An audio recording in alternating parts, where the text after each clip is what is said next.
ফুচকা খাচ্ছি। কটা বাজে রে এখন? 10:05 সময়। আমরা এখন আজকে ভাত খাবো না কেন? ভাত খাবো, আমার বর বলছে ভাত খাবে না, বলছে ফুচকা খাবে।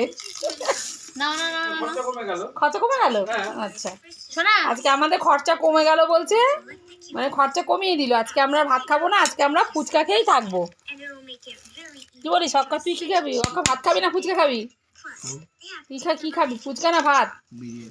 বাবা, ও আবার বিরিয়ানি তো চলে গেছে। কালকে বিয়ে বাড়ি আছে আমাদের, কালকে খাবি বিরিয়ানি। বাপ বিয়ে, এই নে তোর দুটো প্রচুর বিয়ে আমাদের এখানে। কালকে বিয়ে বাড়িতে ফুচকা খাবি, কিন্তু আমরা বাড়িতে এখানে বসে ফুচকা খাই। কালনার ফুচকা এই যে খাচ্ছে দেখুন হাঁ করে, এদিকে তাকা, মুখটা কেমন করে আছে। কথা বল, কিছু বল সবাইকে,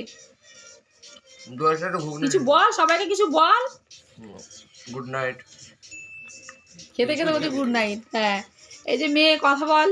হ্যাঁ, আমরা কালনা এলে, আমি যখনই কালনায় আসি ফুচকাটা খাই। ফুচকা খেতেই হবে আমাদের, না খেলে খেতে হয়। রাতে 10টা বাজুক আর 12টা বাজুক, ফুচকা খেতেই হবে না।